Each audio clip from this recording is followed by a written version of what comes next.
암몬은 이스라엘과 전통적으로 적대 관계에 있었던 나라입니다. 롯의 작은 딸에 의해서 시작된 이 민족은 따지고 보면 이스라엘과 친척인 민족이라 할 수 있습니다. 그러나 이들은 이스라엘과 가깝게 지내는 것을 스스로 거부하였습니다. 이스라엘이 출애굽하여 나올 때 모압과 함께 발람이라는 거짓 선지자를 사주하여서 이 이스라엘 백성들을 저주하려 하였습니다. 물론 하나님께서 그들의 저주를 축복으로 바꾸시는, 3번이나 그렇게 하시는 놀라운 일을 하셨습니다. 결국 이 죄 때문에 이 암몬은 영원히 하나님의 총회에 들어오지 못하리라는 그런 저주를 받고 말았습니다.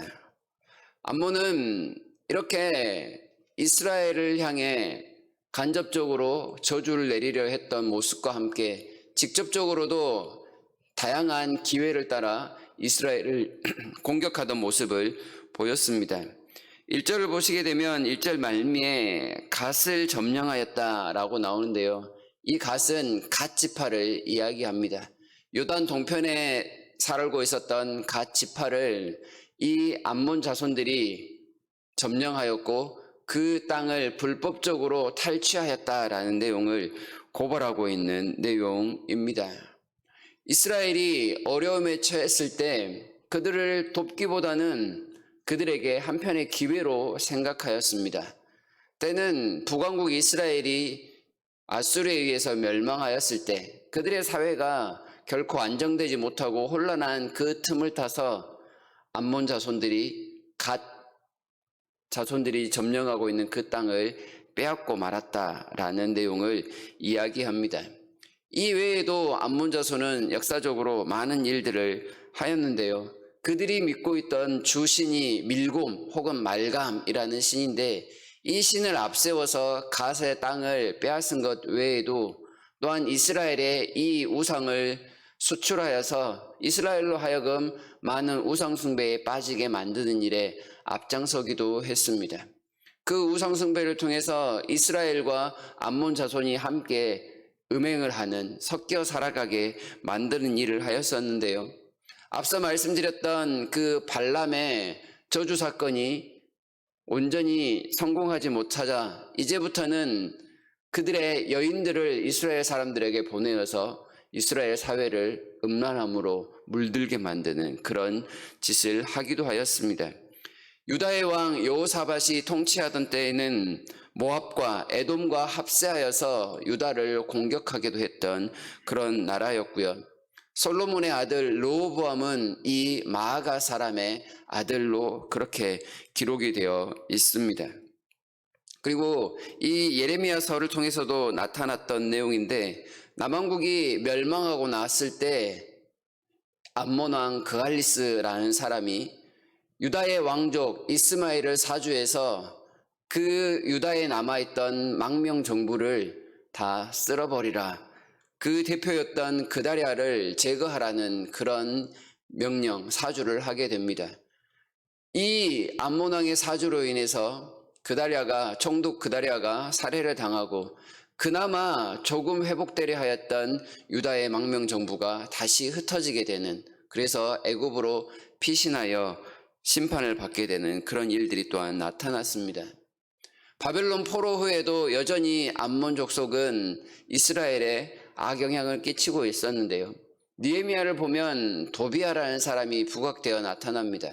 그런데 그 사람은 암몬 자손으로 소개가 됩니다. 성벽을 공사하는 그 느헤미야를 조직적으로 방해하였던 사람이 이 암몬 자손 도비아였고요.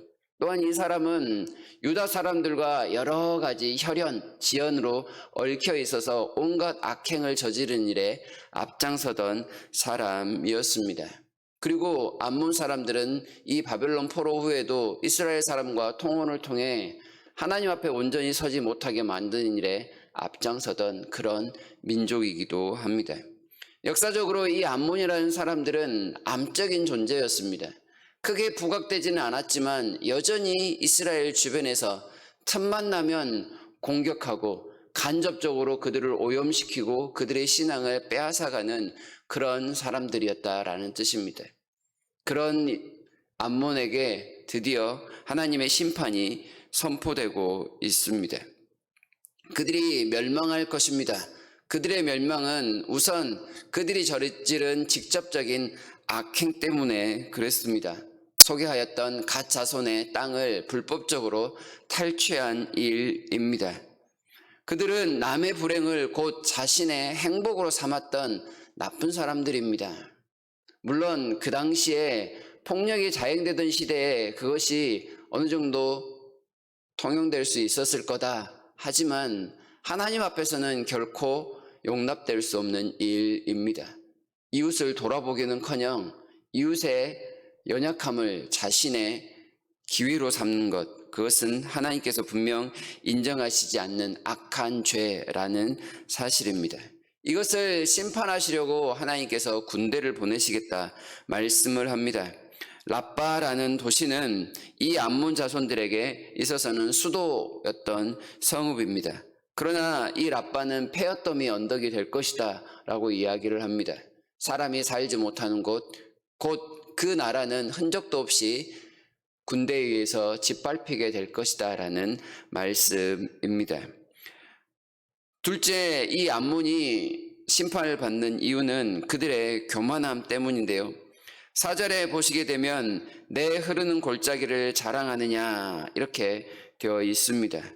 암몬은 그 지리적인 특성상 아주 많은 요새와 같은 그 상황으로 유익을 누리고 있었습니다.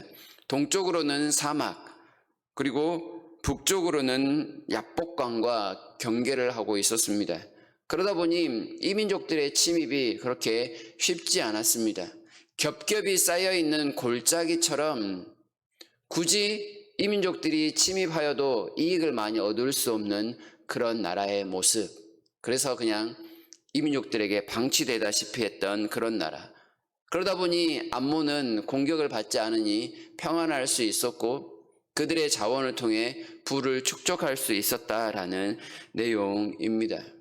그러나 그들이 자랑하던 그들의 지형 역시도 하나님께서 보내신 군대 앞에서는 속수무책으로 당하고야 말 것임을 분명히 말씀합니다. 사방에서 몰려오는 대적들 때문에 정신없이 도망쳐야 하는 그런 상황이 될 것입니다. 세 번째, 그들이 멸망을 당했던 이유는 역시 4절에서 이야기하고 있는 것처럼 재물을 의뢰하였던 그런 모습입니다. 충분히 전쟁을 치를 만한 능력이 그들에게는 있었던 것 같습니다. 물질적으로 풍요로웠다는 그런 뜻입니다. 그러나 그들은 영적으로 패역했다라고 4절 초반에 이야기를 합니다. 자신의 것만을 자랑할 뿐 어떤 신의도 지키지 않는 그런 사람들이었습니다. 하나님을 반역하여 우상을 섬기는 것뿐만 아니라 그 당시 바벨론의 속국으로 포함되어 있었던 나라가 또다시 바벨론에게 반기를 들면서 바벨론에 의해서 멸망하는 그런 모습을 보이는 그런 모습이 나타납니다. 작은 위협이나 작은 전투에서 이 암몬이 자랑하고 있는 이런 모습들은 충분히 효과를 나타낼 수 있습니다. 그러나 하나님께서 보내신 이 전쟁과 같은 큰 일에 있어서는 그들의 자랑이 아무런 도움이 되지 않습니다. 사람의 그 착각 속에 살아가는 모습이 이 암몬의 모습과 비슷하다라는 생각을 해보게 됩니다. 평안할 때는 우리가 가진 것이 참 많은 효과를 드러내는 것 같습니다. 그러나 큰 일이 닥치면 우리가 가진 것, 우리가 지금 누리고 있는 이 모든 것들이 어떠한 효력도 발휘하지 못하게 됩니다. 구원에 있어서 우리의 현재 모습은 어떠한 도움도 주지 않습니다. 하다못해 이 코로나의 상황 역시도 극복하지 못하는 것이 우리의 연약함이 아닙니까? 그럼에도 불구하고 자신이 조금 가진 것이 있다라고 해서 하나님 앞에 교만하게 떠들어대는 것, 그것은 하룻강아지 봄 무서운 줄 모르고 지저대는 꼴과 비슷한 상황이 되는 것입니다. 이스라엘의 하나님을 그들이 옆에서 보고 신뢰하기보다는 어찌하면 이스라엘을 괴롭히고 멸망시킬 수 있을까를 고민하였던 암몬은 그들의 교만함 때문에 끝내 무너지고 만다는 사실을 분명히 알아야 할 것입니다. 우리는 우리에게 받은 여러 가지 것들을 자랑할 수 있습니다. 그러나 그 자랑이 교만함으로 치우치지는 않도록 노력해야 할 것입니다. 하나님께서 우리와 함께 하시지 아니하면 우리가 가진 이 모든 것들은 아무런 소용이 없다라는 사실을 끊임없이 되새기며 살아야 할 것입니다. 이스라엘을 괴롭혔던 이 암몬 끝내 하나님의 손에 멸망할 것입니다. 그리고 또 하나님께서 회복을 시키실 것입니다. 그러나 다시는 나라의 형태로는 서지 못하는 그런 역사 속에 사라지고 마는 민족이 되어버리고 맙니다. 우리가 가진 그것들을 자랑하기 이전에 계속해서 이어지고 있는 이 열방에 대한 심판들을 보면서 동일한 내용을 발견합니다. 교만하면 심판을 당한다는 것입니다. 어떤 한 사람들에게만 특징적으로 나타나는 모습이 아닙니다. 모든 사람에게 공통적으로 드러나는 모습, 그리고 심판의 이유, 그것은 교만함입니다. 하나님을 모르는 사람들에게 나타나는 죄 역시도 교만함이며, 또 하나님을 알고 있는 사람들에게 자주 나타나는 질병과 같은 죄가 역시나 교만함입니다. 자신의 것은 자랑거리요 하나님 앞에 목을 꼿꼿이 세울 것이 아니라 하나님 앞에 감사하며 오히려 겸손하게 엎드려야 될 조건이라는 것을 한 번 더 기억하는 시간이 되었으면 좋겠습니다.